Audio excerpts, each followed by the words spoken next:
दिवाली के साथ में गोवर्धन पूजा भी बहुत महत्व रखती है और घर में लोग बड़ी संख्या में गोवर्धन पूजा करते हैं। हालांकि इसके लिए विशेष ये है कि लोग घर से निकले मंदिरों में जाएं, वहां पर गोवर्धन पूजा करें, तो उसका अलग विशेष महत्व होता है।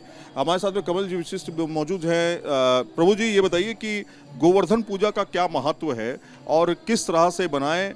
पहले महत्व समझ लेते हैं, उसके बाद किस तरह से बना सकते हैं। गोवर्धन पूजा, जिस तरह नाम से ही आप देख रहे हैं, गिरिराज महाराज जो स्वयं गोलोक धाम से यहाँ प्रकट हुए, तो ठाकुर जी ने एक शरणागति का एक पाठ दिया है कि जैसे देवी देवताओं की शरणागति में सभी लोग कुछ ना कुछ मांगने की इच्छा से उनकी पूजा का आराधना करते हैं, तो भगवान ने ये उपाय दिया है कि आप भगवान के डायरेक्ट संपर्क में आएँ, डायरेक्ट संपर्क में रहें।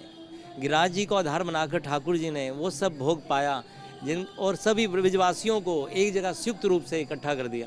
इस लीला के माध्यम से आप देखते हैं इंद्र अभिमान में चूर होकर वहाँ पे वर्षा करा रहा है, वहाँ ब्रजवासियों को सताने का प्रयास कर रहा है, बट वो इंद्र कामयाब नहीं हो रहा है। तो भगवान अपनी महत्ता ऐश्वर्य को भी दिखा रहे हैं और यहाँ पे शरणागति को भी बता रहे हैं कि जब भक्त भगवान के शरणागत हो जाते हैं तो भगवान हर ओर से उनकी रक्षा करते हैं। तो इसमें जब गोवर्धन लीला में अगर आप देखते हैं तो सब ब्रजवासी, जिस तरह यहाँ चित्रण भी है, तो ब्रजवासी सब एक तलहटी में, गोवर्धन की तलहटी में इकट्ठे हुए। जब ठाकुर जी ने गिरिराज जी को उठा भी लिया, तब भी वहाँ वो सब ठाकुर जी को देख रहे हैं, निहार रहे हैं एक पल, क्योंकि ठाकुर जी जब उनका विरह, जो ब्रजवासी हैं उनका विरह नहीं बर्दाश्त कर पाते थे, तो ठाकुर जी वन में चले जाते थे। तो गोपियों का क्या भाव था, श्रीमती राधा रानी का क्या भाव था, यशोदा मैया का क्या भाव था, तो संयुक्त रूप से भगवान ने सबको एक ही स्थान पर ले आए।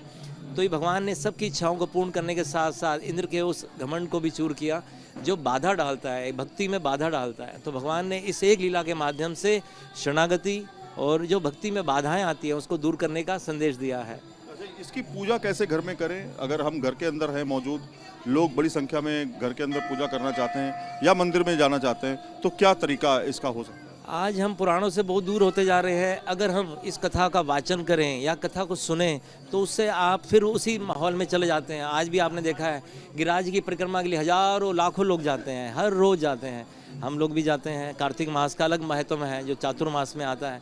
तो जो लोग घरों में रहते हैं उनसे हमारा यही प्रार्थना है कि वो अपने आप को उस लेवल पर लाएं कि आप भगवान की स्मृति में रहें। भगवान की लीला को जब सुनते हैं, भगवान के जब गुणगान को सुनते हैं, उनका कीर्ति का गान सुनते हैं, तो आप उस दिशा की ओर बढ़ते हैं। उससे आपकी श्रद्धा को डेवलपमेंट होता है, श्रद्धा आपकी बढ़ जाती है। तो भगवान स्वयं, क्योंकि भगवान तो श्रद्धा और भाव के ही भूखे हैं, तो भगवान को श्रद्धा और भाव के पुष्पों के द्वारा, उनके श्रवण कीर्तन, मंगल कीर्तन के द्वारा उनको याद करके हम इस पर्व को मनाएं।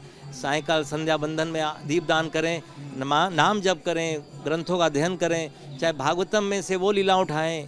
कृष्ण बुक जो प्रभुपाद जी ने बहुत सुंदर पुस्तकें दी हैं हमें, तो कृष्ण पुरुषोत्तम लीला, उसमें ठाकुर जी की अनंत लीलाएं दी गई हैं। उसमें कोई भी लीला आप सुनिए, चाहे गोवर्धन धरण की लीला सुनिए, तो आप उससे भगवान की ओर अग्रसर होंगे। आपकी शरणागति अवस्था, आपकी श्रद्धा अवस्था बढ़ जाएगी। तो इसमें कोई, आपने हालांकि बताया थोड़ा सा, कोई समय होता है कि ये समय बेहतर है इस समय के दौरान, और या फिर कोई मुहूर्त या कोई ऐसा समय जिसके बारे में बता सकते हैं आप? जैसे कई बार कर्म कांड में बहुत सारी चीज़ें हैं जिसमें समय काल परिस्थिति देखी जाती है, बट जैसे हम हरि नाम लेते हैं तो इसमें कोई समय काल परिस्थिति नहीं है। कोई बीमार व्यक्ति है, कोई वृद्ध व्यक्ति है जिसने स्नान नहीं भी किया है, वो भी आप नाम जप कर सकता है। परंतु हाँ, जब आप भगवान के मंदिर आएँ तो बहुत ही सज संवर कर आएँ, भगवान के मिलने आ रहे हैं, आप उस भाव से आएँ कि आज हमें अपने ठाकुर को, अपने जो मेरे इस सृष्टि के ब्रह्मांड के, कोटि ब्रह्मांड के नायक हैं, उनकी मैं आराधना करने जा रहा हूँ, उनसे मैं मिलने जा रहा हूँ।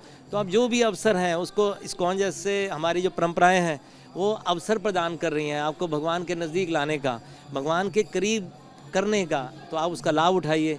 और इसमें बहुत सुंदर अवसर हैं। दीपदान जो कार्तिक मास का सबसे महत्वपूर्ण मंगलकारी कार्य है, तो आप इसके माध्यम से भगवान को अपना बनाइए और आप अपनी हाजिरी लगाइए। हरे कृष्ण। तो शुक्रिया न्यूज़ नेशन से बातचीत करने के लिए। वीडियो जर्नलिस्ट संदीप सिंह के साथ Syed Aamir Hussain, news nation, ISKCON Dwarka, Delhi. News nation अब व्हाट्सएप पर खबरों की ताजा अपडेट के लिए न्यूज़ नेशन के इस QR कोड को स्कैन करें।